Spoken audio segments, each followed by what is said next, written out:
For some of us, there's a moment we will never forget.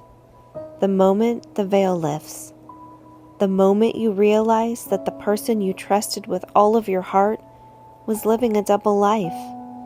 It doesn't just break your heart, it breaks your whole world. And it feels like being pushed out of an airplane without a parachute, and the person who pushed you was the only one you believed would never let you fall. And as you're falling, through confusion, shame, disbelief, you see them jump too. But they're not alone. They're with someone else, and they both have parachutes. You crash. You break every emotional bone in your body, and they land safely. They walk away laughing. That's the part that no one prepares you for. Because betrayal isn't just about what they did. It's about what it took from you. Your sense of safety, your ability to trust your own instincts, the story you thought you were living. Suddenly, everything is suspect. Everyone feels unsafe. Even you feel like a stranger to yourself. And just when you think it couldn't hurt anymore, the whispers start. Maybe you were too much. Maybe you were too little. Maybe it was your own fault that you got pushed out of the plane. People you trusted, their family, your friends, they look at your broken body on the ground, and instead of helping, they ask what you did to get thrown out of the plane. And that's when the betrayal starts to echo, louder than the original fall. Because now, you're not just grieving the loss of one person, you're grieving the version of you that believed that people would stand by you in the wreckage.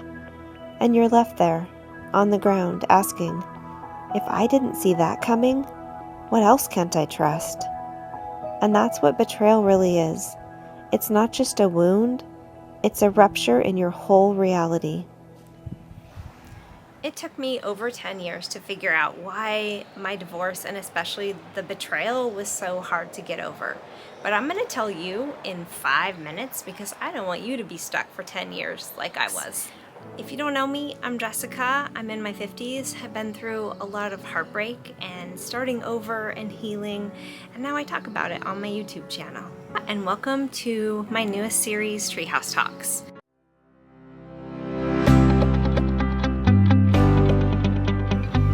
I grew up like so many of us did, with parents who loved me so much, but who came into parenting with their own childhood wounds. And back then, nobody talked about emotional safety. And parenting was about behavior, being obedient and being good. That's what meant that you were a good parent, and that's what meant that you were a good kid. There was a lot of stress in my childhood, but the funny thing is, I didn't know it then. I know it now. I know all the things they were going through now. They were running a business. There was a lawsuit. There was a loss of a property through eminent domain. And there was a lot of not handling big emotions in the right way. I don't have memories of there being stress in the house, and now I realize why. It's because I learned to control them. I learned to be the good girl, the funny girl, the silly girl, the one that entertained everybody every time there was stress. I was the distraction, and I was really good at it, and it made me feel special. So I thought that that was my place. I was the supporting character for all of these main characters in my life. And I always had this feeling that I was this wallflower who was waiting to bloom and watching the whole world live their lives while I was stuck on the wall. And I would dim my light so that I could shine the light on everybody else. I would be agreeable, I would be likable. I remember one time someone saying, "She's the nicest person I've ever met in my life." And I wore that with a badge of honor. And that was my identity. I was the nice girl. And like a lot of little girls, I started watching fairy tales. And when I got older, I started watching rom-coms. Trapped in the tower, and then this knight on a white horse would come charging up and rescue me. Tell me, just doing a little business. And I began to have this fantasy that what I needed was for Prince Charming to see my flower on the wall, and that he was going to come and he was going to grab me off of the wall, and that is when my life would bloom. And in the movies, Prince Charming is not only handsome, but he's confident, he's kind, he's generous, and we don't even really raise our little boys to grow up to be that kind of man. And we don't teach our little girls that healing isn't something that somebody else gives you. So like so many of us, I met and married someone with his own childhood unhealed wounds, and he certainly wasn't ready to help me with mine. And we unconsciously started hurting each other. And then came along the infidelity and the betrayal, and it was cruel, and it shattered me. And it often comes without any type of repair. And at first, I stayed focused on his cruelty, and sometimes I still do. And he stays focused on blaming me.